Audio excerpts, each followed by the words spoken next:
Assalamualaikum warahmatullahi wabarakatuh. Hamdan wa salatan wa salaman ala ba'di. Anak-anakku sekalian, kelas 3, kelas 12. Untuk pagi hari ini kita alhamdulillah dapat bermuajah melalui media ini dengan paparan bahwa untuk mata pelajaran kali ini, yaitu pelajaran Al-Quran Hadis tentang manfaat berpikir kritis.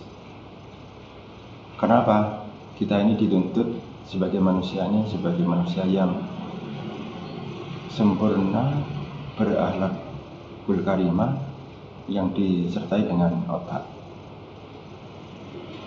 Adapun manfaat berpikir kritis ini diantaranya adalah sebagai berikut. 1. Dapat menangkap makna dan hikmah di balik semua ciptaan Allah, mulai peristiwa-peristiwa yang berupa rahmat nikmat ataupun yang berupa azab atau peringatan ini semuanya dari Allah. Kita harus bisa mengambil nilai dan hikmah peristiwa itu. Yang kedua, dapat mengoptimalkan pemanfaatan alam untuk kepentingan manusia. Jadi terutama di lingkungan hidup ini kita jaga istilahnya musnahnya sirkulasi alam lingkungan hidup, ekosistem yang ada ini kita jaga sehingga kita ini terjadi keseimbangan antara alam dan kebutuhan hidup bagi manusia. Yang ketiga, dapat mengambil inspirasi dari semua ciptaan Allah dan mengembangkan melalui ilmu pengetahuan dan teknologi. Misalnya pengolahan sumber kekayaan alam yang ada ini merupakan nikmat Allah yang berada di negeri kita ini. Kita pelihara, kita rawat, kita pupuk melalui beberapa teknik-teknik industri pertanian yang sudah ada. Keempat, menemukan jawaban dari misteri penciptaan alam melalui penelitian. Setiap apa yang terjadi, fenomena alam, peristiwa alam, mulai yang ada di gunung, di lautan, di bumi, ini semuanya harus kita cermati melalui penelitian sebagai pembuktian bahwa penciptaan alam ini semuanya ini akan ada nilai manfaatnya bagi orang yang menggunakan akal pikirannya.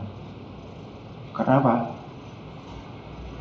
Tidak semua orang itu menggunakan akal pikirannya yang diterapkan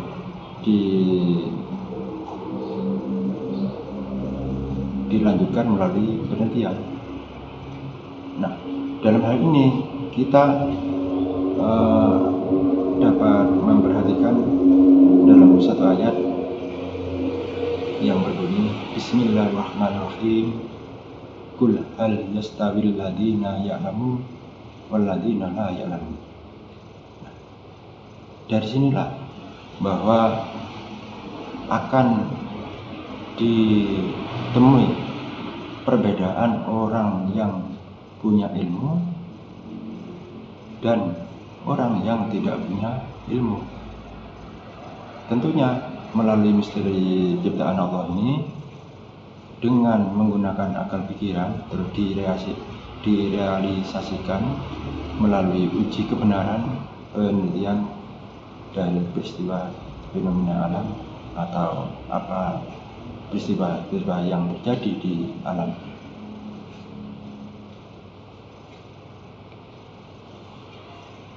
Nomor 5, mengantisipasi terjadinya bahaya dengan memahami gejala dan fenomena alam. Mengantisipasi terjadinya bahaya, misalnya bahaya yang terjadi di suatu gunung karena disebabkan terjadi penebangan bebas, sehingga efeknya berpengaruh nanti kepada tanah pegunungan ini mudah erosi, longsor karena tidak ada penahanan atau penyimpanan air, dan terjadi dengan mudah longsor. Di samping itu, ini contoh di pegunungan. Terus di air ini bahwa seperti Menteri Perikanan ini melarang mengobat ngebom hewan di air atau ngobat meracun, karena yang efeknya nih yang mati semuanya, mulai induknya sampai ya yang kecil-kecil, sehingga terjadi pemusnahan, termasuk binatang-binatang sebagai marga satwa yang menjaga lingkungan alam, sebagai keseimbangan alam itu, apa itu binatang buas, mamalia, dan lain sebagainya, ini tidak boleh ditangkap sembarangan, harus mengikuti peraturan dari pemerintah. Kenapa? Untuk menjaga alam itu sendiri. Apa itu harimau, apa gajah, apa buaya, dan lain sebagainya. Yang keenam, semakin meningkatkan bersyukur kepada Allah atas anugerah, akal, dan fasilitas yang lain. Dalam hal ini kita harus pandai-pandai bersyukur kepada Allah dengan anugerah, akal, dan fasilitas yang lain. Misalnya, akal ini kita gunakan sebaik mungkin untuk berpikir, menganalisa, dan menggunakan kepada hal-hal yang lain yang berguna bagi diri seseorang, apalagi berguna bagi orang yang lainnya, baik untuk dalam hal tumbuhan maupun di alam semesta yang ada. Yang ketujuh, semakin bertambah keyakinan tentang adanya hari pembalasan. Oleh karena itu, setiap orang harus berpikir realistis bahwa setiap apa yang diperlakukan, apakah itu perbuatan baik, apa itu perbuatan yang kurang baik, pasti nanti akan menemui pembalasannya, baik di dunia apalagi di akhirat nanti. Yang kedelapan, semakin termotivasi untuk menjadi orang yang visioner. Dalam hal ini kita ini harus sebagai pencerah, memberikan syiar, memberikan uswah kepada orang lain, tapi dimulai dari diri sendiri, keluarganya, dan kepada masyarakat lingkungannya. Yang kesembilan, semakin bersemangat dalam mengumpulkan bekal untuk kehidupan di dunia, kehidupan di akhirat, dengan meningkatkan amal soleh dan menekan meninggalkan kemaksiatan. Dalam hal ini bahwa seseorang hendaknya dituntut untuk mencari bekal yang sebanyak-banyaknya untuk kehidupan di akhirat nanti, sebagaimana dalam maqalah al-majru'atu akhirat. Jadi menanam atau berbuat kebaikan ini pasti nanti akan dipanen di dunia nanti atau bahkan di akhirat. Sebagaimana dalam makalah tadi, ad-dunya majra'atul akhirah. Jadi dunia ini ibaratkan ladang, terus yang nantinya memanennya di waktu di akhirat nanti.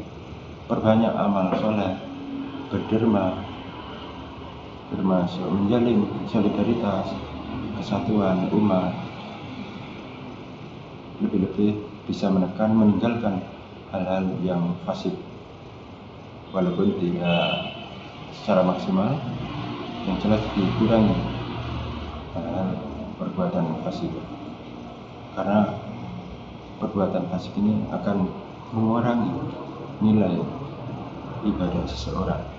Tapi kalau ditekan dikit demi dikit, ditinggalkan perbuatan fasik, insya Allah itu Maha tahu dan Maha mendengar bahwa setiap insan yang telah dulunya berbuat rusak, akhirnya tobat dan melakukan amal soleh dengan bertaubat atau taubatan nasuha.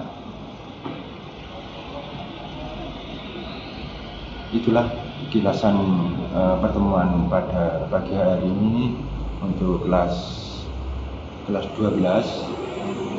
Mohon direnungkan, dicernai, digunakan daya talar kita ini dengan memperoleh karunia akal, pikiran, kita gunakan sebaik-baik mungkin. Jangan sampai kita ini disamakan dengan hewan. Dalam makalah al-insanu hayawan, bahwa manusia itu tidak ubahnya sama dengan hewan. Hanya saja karena manusia ini dapat menggunakan akal pikirannya, sehingga dapat membedakan antara manusia dengan hewan atau makhluk yang lain. Sekian perjumpaan untuk pagi hari ini. Selamat berenung, menganalisa, berpikir kritis, berguna untuk diri sendiri dan di lingkungan masyarakatnya. Akhir kalam, wallahul muwaffiq ila aqwamit thoriq. Wassalamualaikum warahmatullahi wabarakatuh. Sampai jumpa.